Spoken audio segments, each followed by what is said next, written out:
మనం ఈరోజు 4th class EVS 5 lessons దాకా ఎక్స్ప్లెయిన్ చేసుకున్నాం కదా. వాటికి సంబంధించిన ఇంపార్టెంట్ క్వశ్చన్స్. రఫ్లిషియా బరువు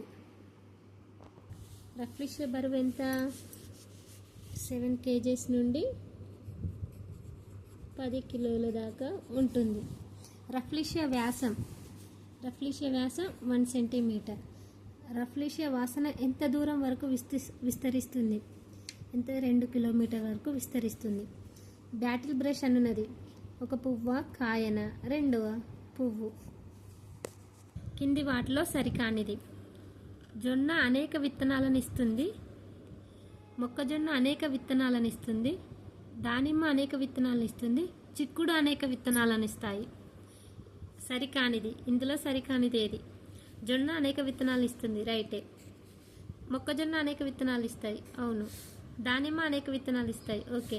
చిక్కుడు అనేక విత్తనాలను ఇస్తాయా? ఇవ్వవు. 4 లేదా 5 ఇస్తుంది కదా. మన ఆన్సర్ చిక్కుడు. ఇక్కడ ఇంకొక చూడండి. విత్తనాలు మొలకెత్తడానికి అవసరమైనవి గాలి, నీరు, వెలుతురు. 3 అవసరం. విత్తనం మొలకెత్తాలంటే గాలి కావాలి, నీరు కావాలి, వెలుతురు, పైవన్నీ. వయ్యారి భామ అని ఏ మొక్కకు పేరు? Parthenium, hibiscus, anacardia, azadirachta indica. ఇంతకుముందే తెలుసుకున్నాం పార్థీనియం. మేకలు, గొర్రెలు పొలాల్లో మేతకు వెళ్ళినప్పుడు వాటి వెంట్రుకలు కొన్ని గింజలు అంటుకొని అవి వెళ్ళే ప్రాంతాల్లో అక్కడక్కడ పడడం వల్ల కొత్త మొక్కలు వచ్చుచున్నవి. దీనివల్ల జిల్లేడు, వల్లేరు, తేలుకొండి. వల్లేరు, తేలుకొండి ఆన్సర్. నర్సరీ అనగా? నర్సరీలు అంటే ఏంటి? జాతీయ పార్కుల, ఉద్యానవనాల, మొక్కల ఉత్పత్తి కేంద్రాల. నర్సరీ అంటే మన అందరికీ తెలిసే మొక్కల ఉత్పత్తి కేంద్రాలు. ఆన్సర్ 1. ఉదయిస్తున్న సూర్యునికి ఎదురుగా నిలబడి చేతులు పక్కకు చాచిన కుడి చేయి ఏ దిక్కున సూచిస్తుంది? ఉదయిస్తున్న సూర్యుడు తూర్పు దిక్కున ఉదయిస్తాడు. ఉదయిస్తున్న సూర్యుడు తూర్పు. ఇక్కడ నిల్చొని చేతులు ఇట్లా కిందికి ఇట్లా పక్కకు చాచితే కిందికి ఏమంటే దక్షిణం సైడ్ వస్తుంది. ఉదయిస్తున్న సూర్యునికి ఎదురుగా నిలబడి చేతులు పక్కకు చాచిన ఎడమ చెయ్యి ఏ దిక్కును చూపిస్తుంది?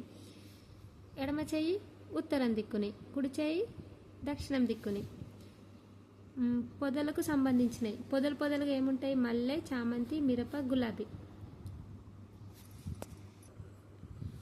పొదలుగా మల్లె ఉంటుంది. మల్లె. ఇల్లు పునాది డాష్ మొక్క నిటారుగా ఉండుటకు తోడ్పడుతుంది.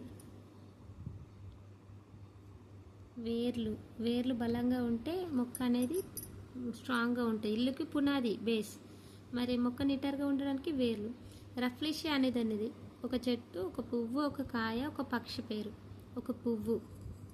వయ్యారి భామ మొక్క ఏ దేశం నుండి గోధుమలతో మన దేశానికి వచ్చింది?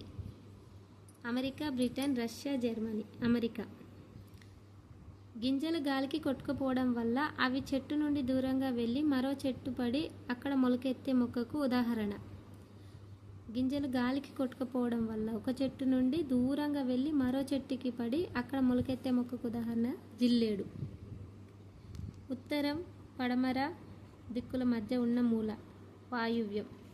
నైరుతి మూల ఏ దిక్కుల మధ్య కలదు? ఇది నెక్స్ట్ లెసన్ ఫ్రెండ్స్, మళ్ళీ చెప్పుకుందాం.